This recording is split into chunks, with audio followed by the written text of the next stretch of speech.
Hi, my name is Sonia Moreno Rogers, and I am with Nurses Care Hub. Thank you so much for joining us today and joining Huddle Easy Talks this beautiful Sunday. I want to invite those who are participating and sharing in this great, awesome conversation we have to put your name in on the chat. Let us know where you're from. Are you from Texas? Are you out of Texas? Are you from San Antonio, which is where Nurses Care Hub is our hub here in this great, beautiful city of San Antonio. And I want to first start by introducing our author and two of our guest speakers. But before we do that, um, the first 10 people who RSVP'd and who are in attendance today are going to receive a copy of this amazing book that I had the joy of reading in the last month, and that has also helped me with some of the caregiving that I'm providing to my father-in-law as he's ill in the hospital.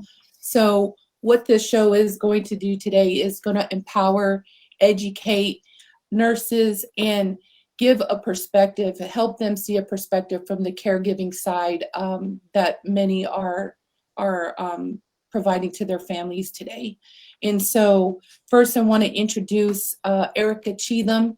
She is a nurse practitioner, and she is also part of the Texas Family Nurse Practitioners here in San Antonio. We're happy to have her here.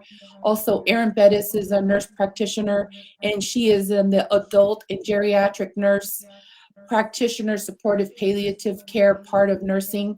And I also want to make note that these two nurses are San Antonio's best nurses according to SA Scene here in San Antonio. So we have two of the best nurses in San Antonio with Nurses Care Hub today, and we're so proud to have you with us. So thank you for moderating and hosting this awesome show with Erin Gallion.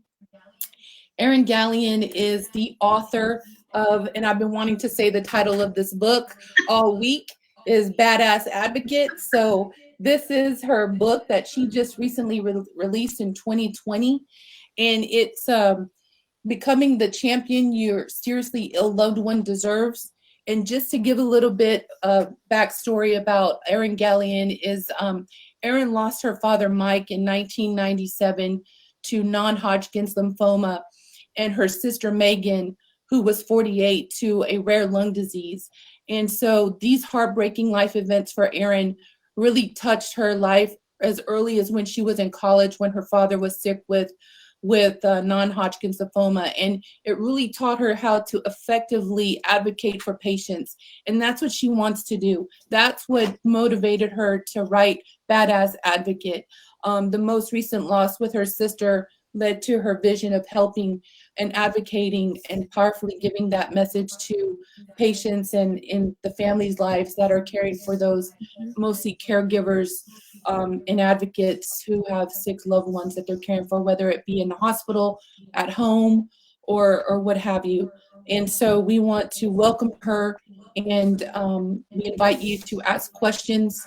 And this is something that we wanted to share with everyone because we want to help patient care, and we also want to help educate nurses as well, help them see that perspective of this book. So let's get started. I want to turn it over to Erin or Erica and start with some of these first questions that we have that we've been itching to ask Ms. Gallion about how she came up with the book, and tell us about why you wrote Badass Advocate.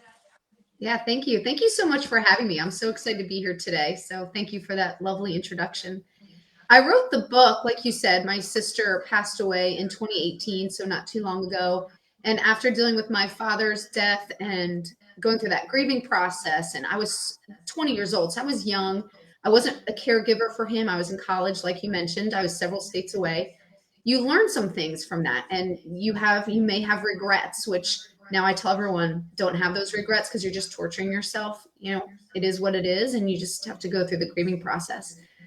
When my sister was diagnosed with, she ironically was also diagnosed with non-Hodgkin's lymphoma, and the cancer caused an autoimmune disease, and the autoimmune disease caused the lung disease.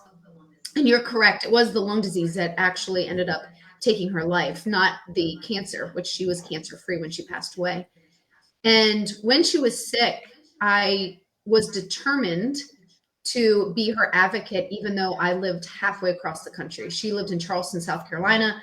I live in Dallas, Texas, so just a little north of all of you.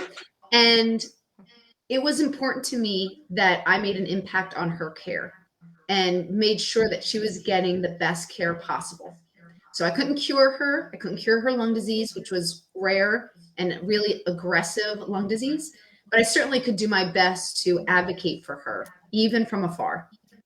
And so when she was sick and we were going through this whole process, I learned that, and I from really observing that my background as a professional, so I work for a consumer goods company, but I'm more in the pharmaceutical division, and I train pharmaceutical reps how to speak to physicians. So this is something I've been doing for over 20 years, and that knowledge really helped me to advocate for my sister. I'm not intimidated by physicians. I'm comfortable with asking questions. That is something that many of us are not comfortable with. And I wasn't always that way. It's just doing it for over 20 years, you build that skill. But when I was first in this industry, I didn't have that skill. So I understand what that feels like to be intimidated by physicians, especially sometimes nurses and medical staff. It can be intimidating. You don't know the jargon. You don't know how the healthcare system works, the hospital system. Maybe you're in a long-term care facility. You don't understand how that works. So there's lots of questions to ask, and sometimes you're intimidated to ask, or you don't even know what to ask. And so through observing just what was going on with my sister's care, I realized that this is an asset and I need to share my knowledge with others, because family caregivers, for the most part, are thrown into this situation with no experience. We don't train for this. We're typically caught off guard. And sometimes it can be a long term thing. Sometimes it's short term, like my sister was sick for 13 months. So that's not terribly long, and we need to have these skills so we can advocate for them. And so I'm giving people kind of like a cheat sheet, right? Like a book, a guidebook to say, okay, this is what I learned. You can do this. Nothing's that difficult in my book. They're very simple concepts, but you can do it too. And you'll be even more of a badass advocate than I was. Thank you so much, Erin. I absolutely love the title of the book, Thank you. Badass Advocate, becoming the champion your seriously ill loved one deserves. Um, I love the title. It speaks so much, not only to nurses, but to family members. And I think it's such an important topic to be able to bridge that gap of communication as far as getting to know the perspective of a family member and what the family member goes through, because it is different from Mhm. the nurse provider care side and what the family goes through. So I'm so excited that we have this and we're diving into this. Can you tell us a little bit more about like how you came up with this title? Yeah. So I love the title too. And let me tell you, if you've never written a book, coming with the title is a process. And so, and it's can be fun, but also can be frustrating. And I have many different titles for it. And then I realized that the most important word that kept sticking out was empowerment. I want to empower families to get their loved ones the care that they deserve. And it's really about working with healthcare professionals, not working against. So I see it as a team. So I will tell you that when I was advocating for my sister, I did not feel like a badass. I was stressed. I had a lot of anxiety. My sister, she wasn't just my sister, she was my best friend. So there's a lot of emotions involved in that. So in a way, the title was not not a joke, but it kind of was facetious, right? Because I didn't feel like a badass advocate, but my goal is to help others feel that way. Because I think you do feel overwhelmed and lost and confused and emotional, whether that's anger or sadness or whatever it is that you're feeling as a family caregiver or a family member. But I want you to feel like a badass, especially when your days of caregiving are over. I hope that you can walk away and feel like, you know what? I was a badass. No matter what the end result is, I did my best and I really got them the care they deserve. Thank you, Erin, so much. I was looking through your book and I love the quote that you put in your book by Rosalind Carter. It Mhm. says, there are only four kinds of people in the world: those who have been caregivers, those who are currently caregivers, those who will be caregivers, and those who will need a caregiver. And I think that goes to almost all of us at some point. Um, we will be a caregiver or be cared for or provide care. And especially for Nurses Care Hub, where our nurses are oftentimes not only nurses, whether it's a LVN registered nurse or an advanced practice registered nurse, and those that are viewing who are not aware of what advanced practice registered nurses are, they're nurse anesthetists, they're nurse midwives, they're nurse practitioners, clinical nurse specialists. So there's multiple um, professionals under the advanced practice registered nursing umbrella. But I also liked what you said, Erin. It made me think of what I often share with people, when people have gone through so much experience and it may be traumatic and painful to go through. I myself have cared for my mom, my mother-in-law, my father-in-law, my grandfather, my grandmother, Oh my my gosh. step grandmother, and an aunt, whether it was through serious or chronic illness or even at end of life. I played dual roles as a healthcare provider as well as a caregiver, really. And it uses the phrase of let your past fuel your platform for the future. And I think you have done that beautifully, Erin, to eloquently provide advocacy, to empower and educate those that you are providing in your badass advocate. I think that title just kind of grabbed me to say it's an empowerment for those who pick up this book, and it is bold. So you want to read this book, and I think for nurses, sometimes the challenges can be is when can we be on and when can we be off, and making sure that we're caring for ourselves as the professional and caring for ourselves as the caregiver as well as our own person to maintain physical, emotional, and spiritual health throughout the settings and throughout the time. I'm sorry for your loss. I'm sorry that you had to go through all that you had to with your family. I often think of experiences as not just lived experiences, but those experiences translate into future encounters. How do you think, besides the book here that you have so eloquently written, how do you think those experiences have helped you now, and what do you think for the future? Where do you see yourself? I know you're working with consumer goods and talking with physicians, but in Texas, I don't know if you've experienced, we don't have enough physicians to go around to 254 counties. So you may be encountering more nurses or nurse practitioners as the provider. Where do you see kind of yourself for the future or encountering for the advanced practice nurses, whether it's in your own professional or personal life? Yeah, the nurses, I feel, and I said this when my sister was sick, they are the key. They're almost the most important. I feel like doctors get so much attention. This is not to insult physicians if anyone's watching this, but the nurses are the ones that do all of this hard work. They're the ones that work with the family caregiver. So I love that we're talking about this today because they play such a critical role in working with the family members. And they're the ones that are in that room all the time. And you really need to work with those nurses, build a relationship with those nurses, be respectful to the nurses. The nurses need to also understand that most family members do not understand what is going on. So I see Sherry's comment in the chat and I love it. She said that the physicians are usually intimidated by her. I love that. That is awesome. Most people won't feel that way because they don't have your knowledge. I see all of your RN experience. So you have an advantage.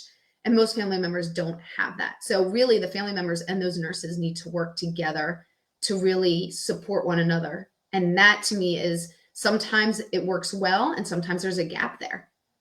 And the family member is really the voice for that patient. So where I see myself in the future is this is my passion. I feel like my experience of being in the pharmaceutical industry, working in doctors' offices, hospitals, pharmacies for 2 decades, I understand how the healthcare system works, even though I'm not a nurse or a physician, right? I don't have that education, but I can connect these family members with these healthcare professionals and help everyone work together. And that's one of my goals. The other goal that I have is, you mentioned, and thank you very much, you mentioned that I lost 2 family members, which obviously is a painful experience. And one of my other goals is to help people through the grieving process, because, and I haven't gotten there yet, that's something in the future that I'm going to work on, is writing another book about that, because I feel like when you lose your person or someone so close to you that you just adore and love, it is hard to move on with life. And some people get stuck and they cannot move forward.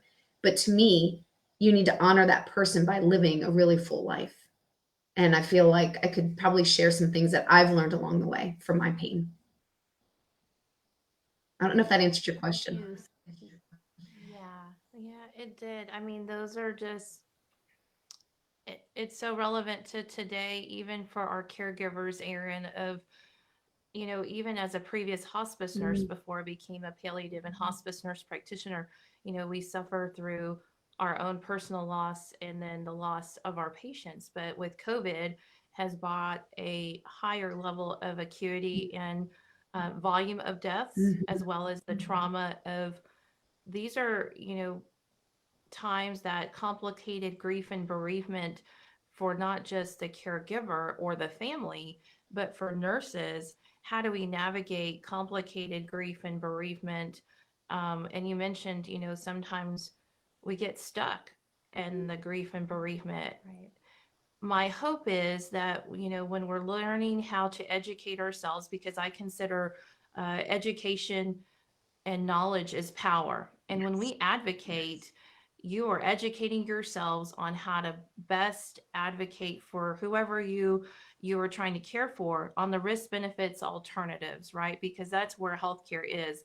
Sometimes I think in healthcare we get on a medical conveyor belt that says, you've got sepsis, let's get an arterial line, you need pressors, do this, you need intubation, go through that, you need dialysis, you need a trach, you need a peg, and we lose the person, we lose the humanity. And Mhm. I think what is beautiful about advocacy is that you're taking an objective approach, not just a subjective approach, and you're trying, just like in palliative care, to honor the patient wishes Mhm. within the context of their values, because they're the ones going through it, they're the ones enduring it. And I think the better question that we should be asking in healthcare is, how do you want to live, knowing all the information provided, Mhm. risk benefits alternatives? And I think as advocates, pairing with nurses, whether it's bedside nurses who are caring for your loved one day in and day out, or it's your nurse practitioner or your advanced practice nurse, as the provider, that we formulate a plan based off of patient-centered care. And that's what, to me, advocacy is all about for this book, is how do we advocate for that loved one, so we truly are doing everything in our power to balance comfort, function, and quality of life, while avoiding assumptions, Yes. because everybody knows what assumptions are. Yep. And we won't go into that. But I think, empowering the advocate is what you've done. And I just absolutely love that you've broken it down, easy to read strategies. Even the checklists that are in your book are so meaningful to people. So I don't know, on our viewers today, Right. we have nurses, we have healthcare providers, we have people who are not in the healthcare profession, but maybe are needing some assistance with how do we advocate and where do we step. And I just thought that kind of brings us, can you share a little bit Yeah. about those strategies with Yeah. us? That way we won't give away too much of your book, No, Erin, because no. we want everybody to get a copy of it. But can you share with us a little bit on what your strategies are that you mentioned? Absolutely. So I wanted to touch on what you said, which was knowledge is power. And I talk about that in the book. And I agree with you. Not only is knowledge power, but what's really powerful is when you use that knowledge to your advantage. So that's going back to Sherry and her comment. The reason why they're intimidated by her is because of her knowledge. And so, as family caregivers, if we can, as a nurse, if you can give them more knowledge and share some things because you use jargon that they're not going to be familiar with, or explaining even like the vital signs monitor. They don't know what that is and those numbers. And sometimes that monitor, as you know, probably goes off, right? And the family caregiver thinks, oh my gosh, my loved one's dying. And it's just that they rolled over on it and it made a kink, right? So you have to educate yourself on things even as minor as that, so you understand the difference between an emergency and a non-emergency. And you also need to educate yourself by asking good questions. And I talk a lot about that.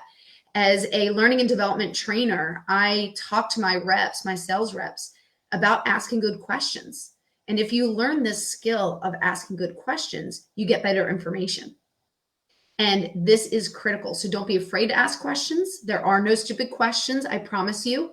If a doctor or a nurse treats you like you have a stupid question, which I'm sure you don't, then they're maybe not the right fit for you.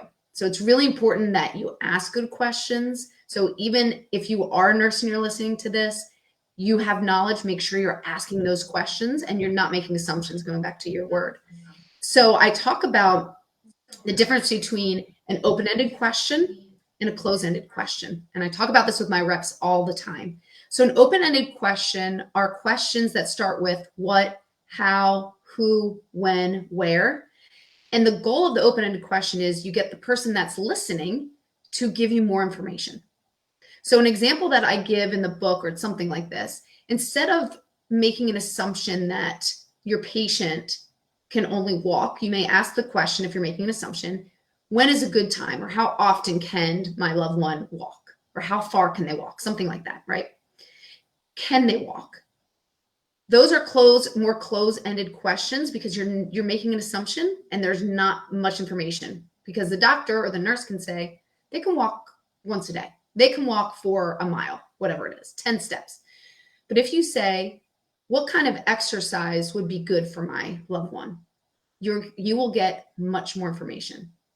Close-ended questions start with do, is, are. So is my loved one allowed to go for a walk versus what kind of exercise is important to them or good for them?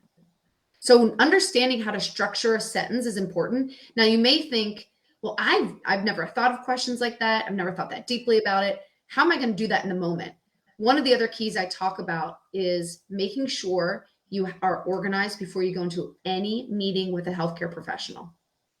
Write down questions that you have and work with the people in your family or your friends, whoever's involved in this loved one's care. Don't forget about the patient. They should be involved in this if they are able to be involved, right? If they're there with it. And write down a list of questions. Make sure you go in prepared. You will come out of that meeting or that appointment with way more information that you need versus just going on the fly. Because I will promise you, you're going to forget something. And if you're the patient and you're advocating for yourself, which we don't always talk about that, because sometimes the patient, maybe they are a cancer patient and they're going through, they haven't started going through chemo yet, but they're going down that road. So they're still feeling healthy. They're still feeling good. Could be advocating for themselves. It's very overwhelming to get this information from the healthcare provider about your health. And when you get bad news, sometimes you blank out. I've had it happen to me, and I've never had something as serious as cancer. I went through fertility treatments years ago, and I remember going to that appointment with the doctor, and he gave me all this great information. And I was there by myself. My husband couldn't make the appointment, and I came home, and my husband said, "So what did he say?" And I said, "I have no idea. I don't remember a thing." So that also taught me you have to go in prepared. You should bring a notebook. And you can also use a recorder on your phone. So I don't know if you want to get into that about recording conversations. Yeah, I think, and just going back a little bit, Erin, I definitely want to thank you for taking your pain and your suffering and turning it into this amazing tool of empowerment. Like, it's so important to understand, and for myself as a healthcare provider, as a mother, as a daughter, we've all been through loss. We've all had to grieve on some level, on some sort, and taking care of either a grandmother or an aunt or somebody. And even when you have the knowledge, even when you have the educational background and expertise, and the terminology, during that stress and during that grief, sometimes it's hard to tap into that. Like it's shocking. And Yes. so I think this book is not only good for the non-clinical person, but it's just as good for the clinical person because we need something to be able to have as far as just like, I don't know what's happening. Like let me just start from the beginning. What are the tools that I can use to be better for my family member? And I think one of those big tools, and Erin talked a little bit about that, is how are we taking care of ourselves Mm. during this time of like grief and stress? Like it's great to be an advocate and to know and to have power, but when do you realize and when do you know, like, I got to give it up a little bit? I maybe need to pass it on to another family member for a day or a period. Like I need some time to just recharge my battery to be able to say like I can't do everything, I can't be everywhere, because then you're just emotionally exhausting yourself and then you're no good to anybody. So I think the self-care component is such a huge portion of learning how to be a badass advocate. Agreed, 100%. And so I'm sure the nurses on here are listening are familiar with the term caregiver burnout or caregiver fatigue. That is so common, and it's because of what you said. You're taking on all of this, plus you have your regular life has not ended. Maybe you're a parent, or maybe you work full time, and you've got to juggle all of this, and suddenly you're taking care of a grown human being. It's a lot to handle. So the most important thing you can do for self care is build a support team. And if you don't have others around to support you, there's no time to take a break. And as you said, I agree with you. You have to take breaks. You will burn yourself out for sure. It is a guarantee. It's just a matter of when, not if.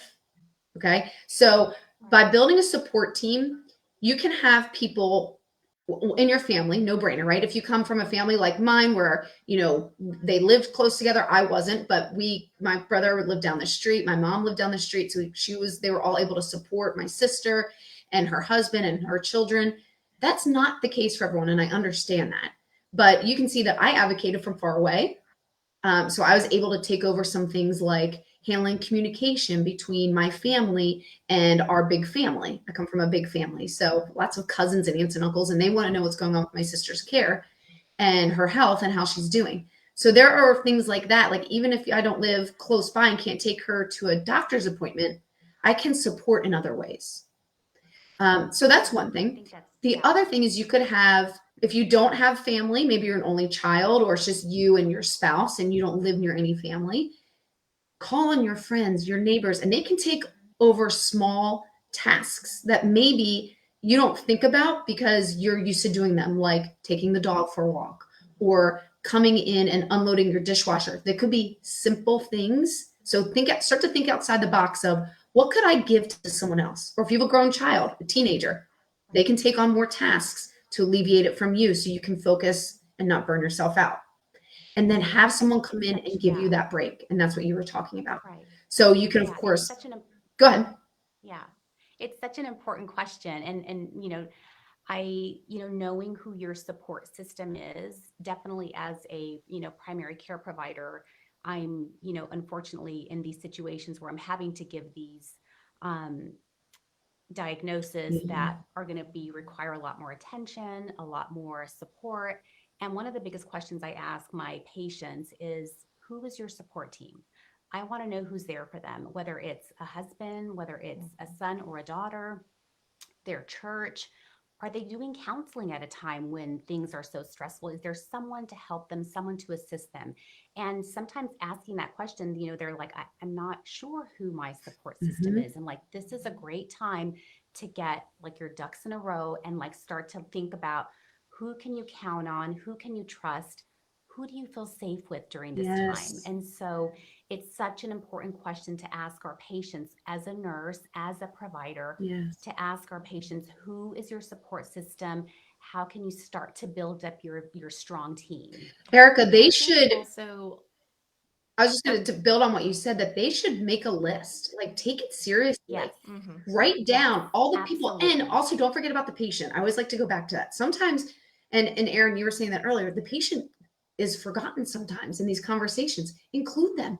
who do they trust? Who are they comfortable with? Right. Because, for example, my sister, she was my older sister.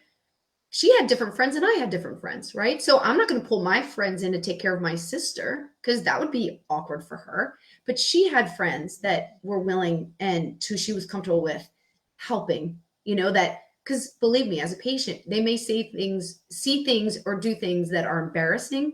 And so they need to be comfortable around the support team that you choose, especially if they're not family members, or, they need to be part of that conversation. Make a list, brainstorm, talk through it. Is this person responsible? Could they take on this? And I go really deep into it in the book.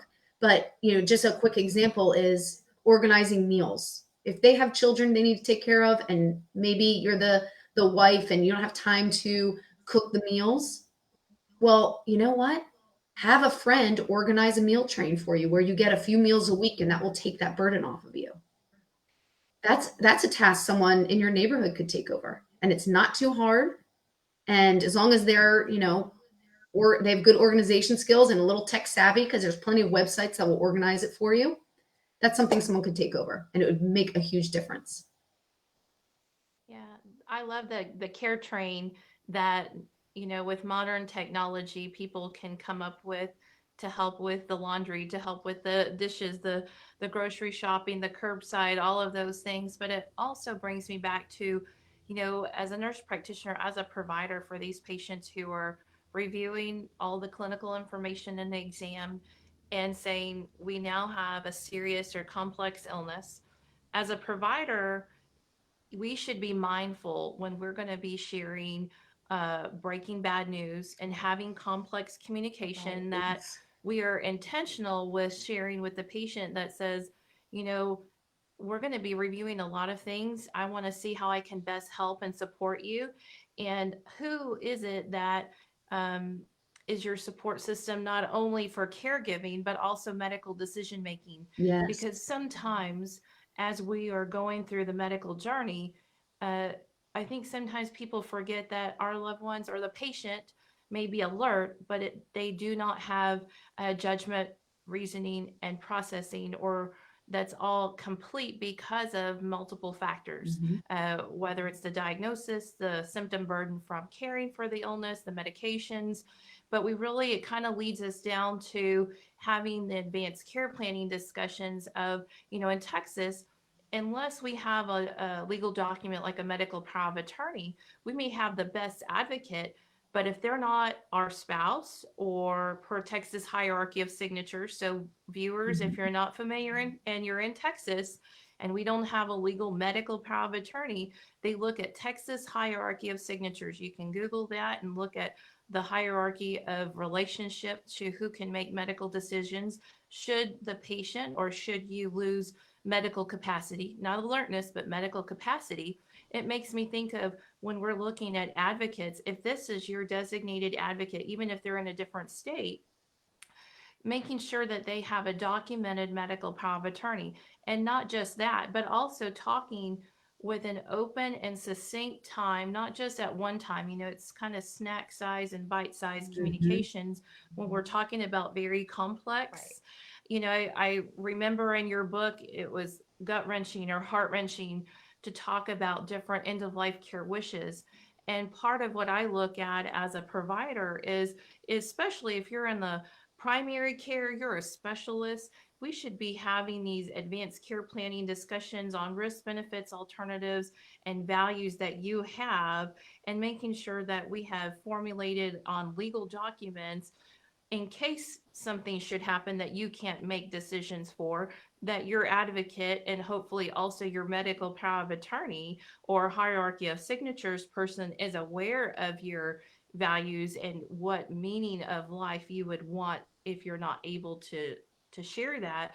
But having a roadmap for the advanced directives, that if something really is sticky in the future, not that we hope that it would be, but sometimes, we all have 100% mortality and things come up. But if we ever get to a point that's terminal or irreversible, that may, take our life in 6 months or less, what you would want to go through, and then specify. There's things on documents that you can even write in. Sometimes uh, patients say, Erin, if you are telling me that I may not be here in 6 months. Right.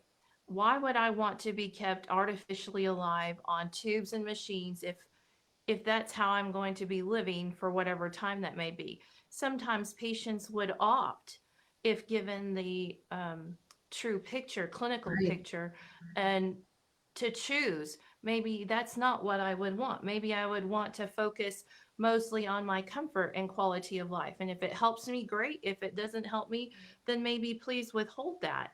And then it also leads me to think of, for what's called code status. So, Aaron, you talked about having a, do not resuscitate, do not intubate discussion, which sometimes in our life, if we have a chronic or serious illness, if I'm doing chest compression, CPR, or shock, or putting tubes down, I think a lot of times people see what's on Netflix or Facebook or TV, and they do resuscitation, right? Chest compression, shock, intubation, and whatever else medications.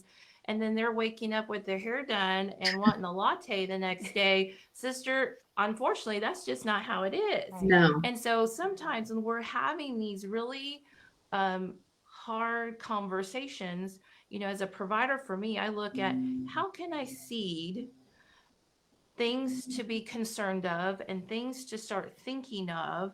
And these advocate role, I think has to have a foundation where if this is your person that's Right. going to be helping you through thick and thin, whether it's in person or technologically there, you know, they've got to have the medical authority just in case, because otherwise your advocate may not be able to speak on your behalf. Absolutely. The other things I think of is making sure that these are fluid conversations, that it's not just one and done, that we have to continually, as an advocate and as a, person who loves this patient, and as a patient, if you're watching, making sure that they're truly able to go through the twists and turns that life, the curveballs happen, because sometimes things are okay and things sometimes can get a little bumpy. So making sure that as an advocate that you are choosing somebody who is emotionally, physically, and spiritually able to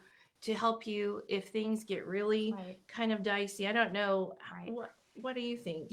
As a family nurse practitioner, we're having these conversations and we're initiating these conversations during a regular visit. They may be coming in for their diabetes checkup, they may be coming in for a blood pressure checkup. Everything is great. And sometimes they don't want to think about the what if. Like, we all know that it's going to happen and it's a part of life. But having these conversations and opening up this dialogue, and that patient may not be ready to even answer a question like that. Like, I don't know what I would do if something, I don't know how I feel about that. It's a scary topic. But just opening up the dialogue, opening up the conversation, and even I have, some blank forms, some blank advanced directive forms that they can just start to look over and read and Yes. just take that home.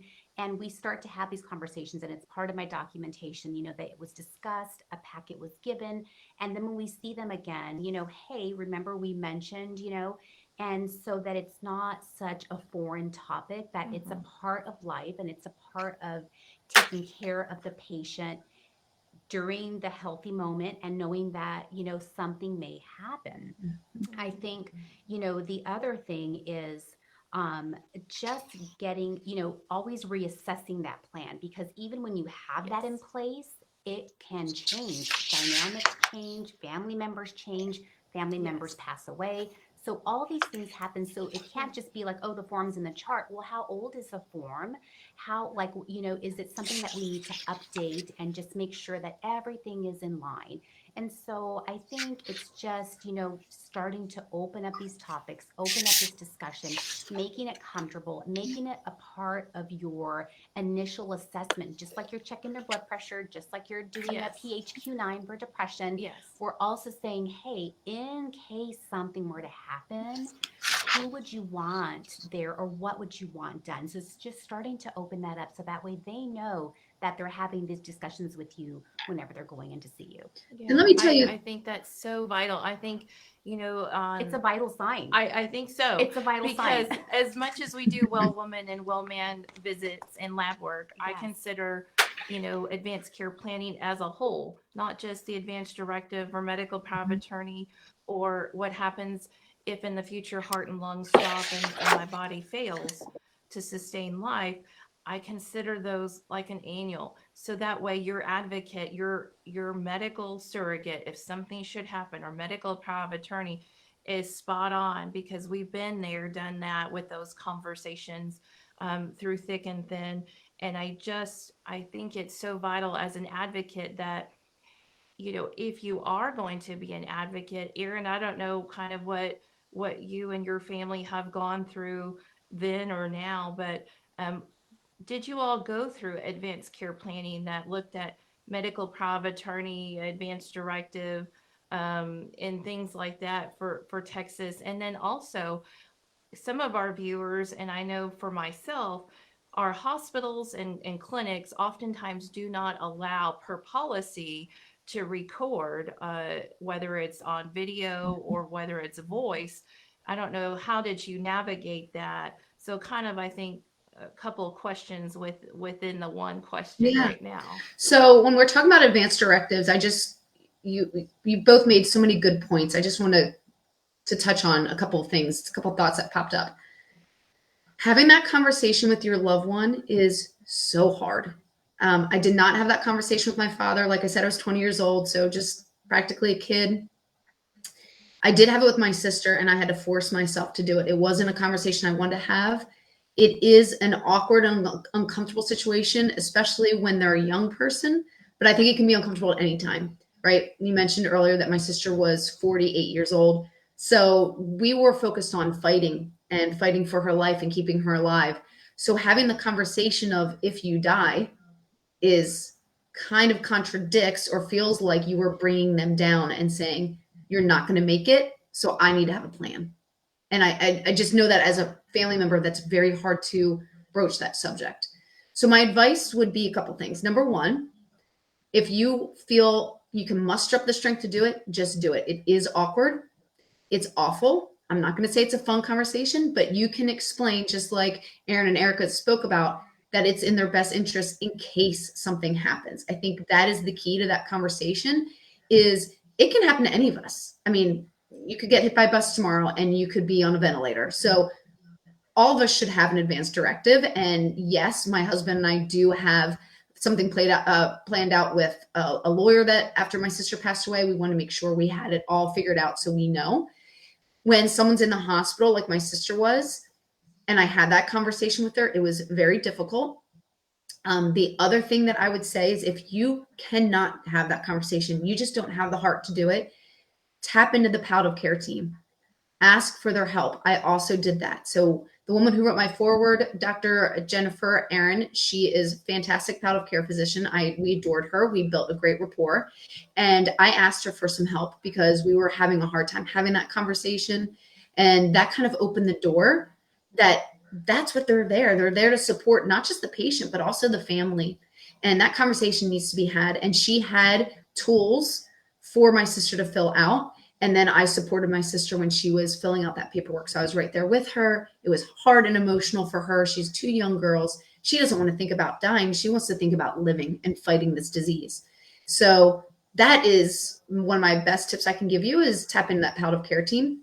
There is a website that I have on my website that I refer to. It's called 5 Wishes, and it lays out a plan. Now, it's not legal in every state or binding, so make sure you double check if it can be used in your state.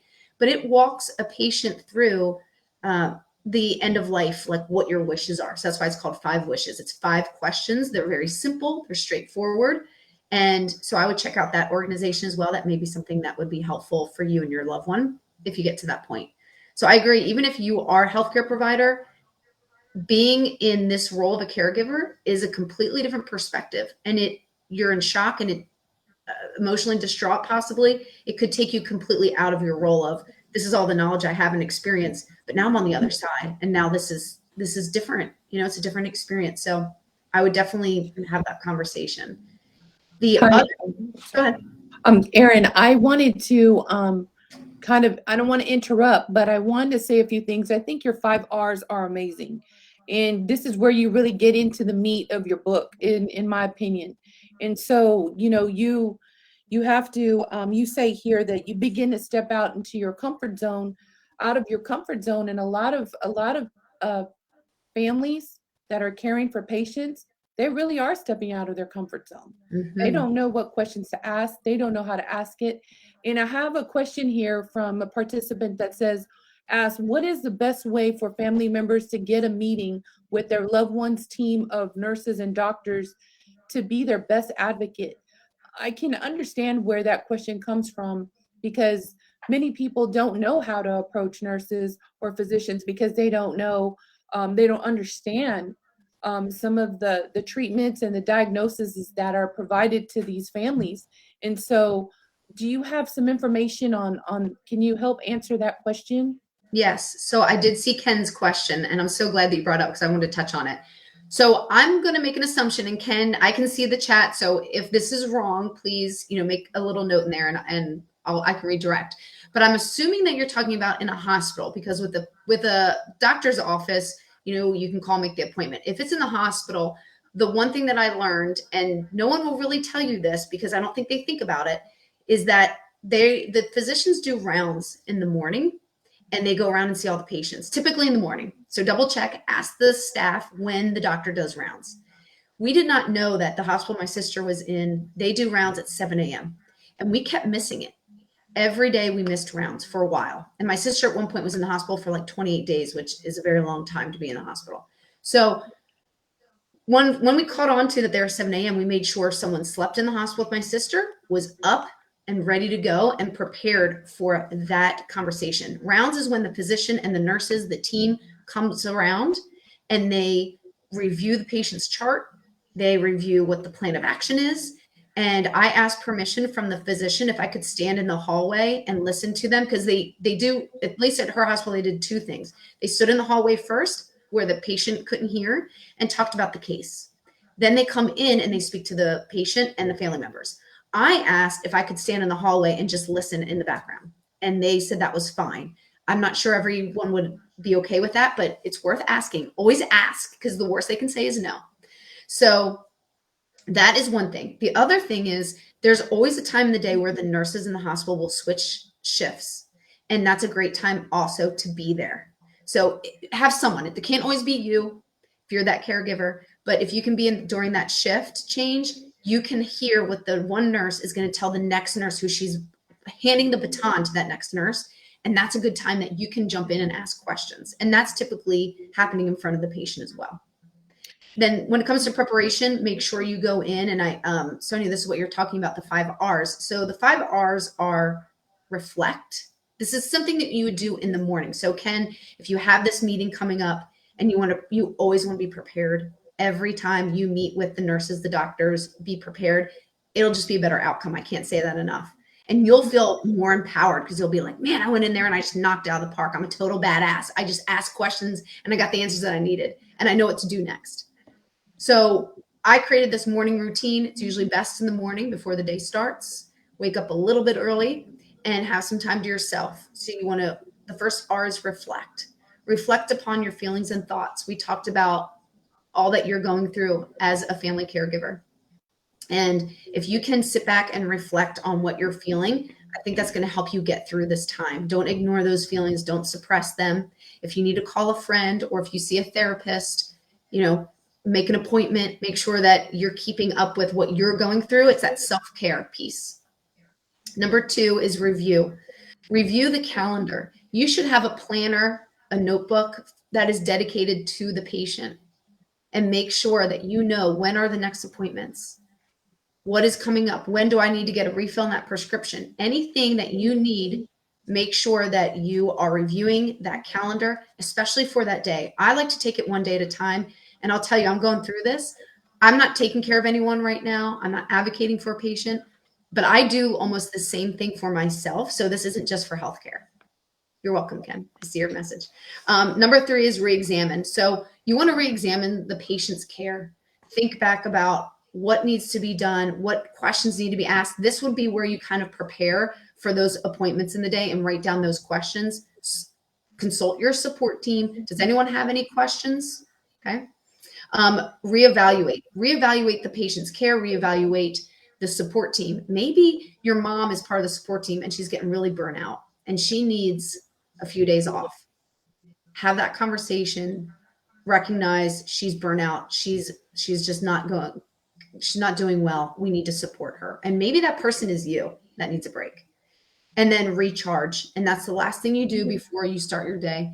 And we all recharge in different ways. So it could be meditation, it could be exercise, it could be gratitude. I actually am in the midst of creating a badass journal, and it will come out hopefully at the end of November. So I'm hoping to get it out before Christmas time. But it's for caregivers. It's a journal specifically made for badass advocates, and it takes you through the 5 R's. So it will lead you, so you know, it will remind you. I've got some great quotes in there. I love quotes, inspirational quotes. There's some reflection questions so you can think about what you're dealing with. You can write down the patient's care plan. But in the meantime, you can buy, any notebook and walk through those 5 R's, and it's in the book. Erin, thank you so much for that. I think you did answer those questions. Ken said thank you. And before we jump into Sherry Schaefer, she has 3 different comments that she's sharing on chat with us. There is a quote that you put in your book that I like, and it's, "A hero is an ordinary individual who finds the strength to persevere and endure in spite of overwhelming obstacles." And Christopher Reeve, after becoming a quadriplegic from being thrown from a horse, Reeve became an activist for people with disabilities and spinal cord injuries. And I think this is an awesome quote. And you include several quotes in Badass Advocate that I think are so on point with the messages that you share for us readers and for caregivers. I think I want to kind of touch on this last comment. Sherry Schaefer said, "Can ask for a care conference or assistance from a patient advocate office. Majority of facilities, large territory or kiosk systems for inpatient hospital have them." And so I think that's a little bit of what Erin Bettis touched on earlier with the support and advanced care planning. And you can ask a doctor, you can ask your care team for those resources to put in your medical record if you have those advanced directives, if you have those legal forms that are needed in the situation where your health system can do that. I like the respect that you talk about in your book as well. Sometimes, recording conversations, I know we talked about that earlier, is not always something that patients are allowed to do in the hospital setting because of policy, and sometimes makes clinical teams feel a little bit uncomfortable. Sure. But what I do think that is these 5 R's in the journal that you talk about would be very helpful for caregivers and families who need to jot down those details when they're there in the morning, in between shifts, outside in the hall when they're listening to the huddle. I think that journal would come in handy. I know you have badassadvocate.com where you list all your resources and checklists that you include in the book that I think are very helpful. And so I think that creating a healthy balance and taking care of the patient, but also the nurses. I really want to highlight the nurses as well, because they have just given all that they've got in this last year and a half with COVID. And, secondary stress is real. And Erin and Erica, if you have anything that you want to touch on in that realm, Yeah, please share with us. Yeah. I think I one of the biggest takeaways from this entire topic is that we are wanting to bridge the gap of communication. And this book does just that. How can we better communicate for our loved ones and everything, hopefully go in just a better way? And I know you mentioned. It looks like they may have cut off. Uh-oh. I think, here's Erica. Oh, There you go. Thank you. Okay. And so you talked about listening in during report, or, going in first thing in the morning. And that may not be the best thing for the nurses, just because there's so many different topics of communication going on with other patients. And so we have to be sensitive and mindful to that. But the big takeaway is just talking with your nurse and saying, when is the best time for me to communicate with you? Any changes, anything that's up to date, anything. And it may not be in the morning, during change of shift or during report. But if you're just know who your nurse is and say, okay, who is the nurse for today? When can I talk to you to get updates? Is there a better time for you? And it may not be during that shift change, because that can be really, really stressful for nurses and for doctors. But just again, we're just opening up what's the best for me, what's the best for my family member, what's the best way so that I can continue to take all this new information on a daily basis and process it. And so, Erin, I love this, and I most definitely sympathize with everything that you went through to get to this point. But I'm so empowered that you've created something not only for patients in the community, but for nurses and providers as well, and maybe something that we can give to our patients whenever they're going through pain or loss or suffering. Yeah. I lost my mother when I was 23, and I did not have a book like this. And I wish I had a book like this when I was going through this, because nobody wants to go through grief and loss and suffering when, at any point in time. And so I'm looking forward to getting the journal that will accompany this to write all those thoughts, because writing in a form of, reflection and or gratitude is such a great healing accompaniment with your journey. Yeah, and I agree with you, Erica. I think no matter what, it's going back to what you're saying about the nurses, and the nurses are the core of, especially when you're in the hospital, right? They are the ones that are in that room all the time. They're in and out, in and out, in and out. You need to build a relationship with them. You need to be supportive. And I think during the shift change, maybe the most important thing is I think you give good advice, maybe not asking questions, but just listening so you can learn.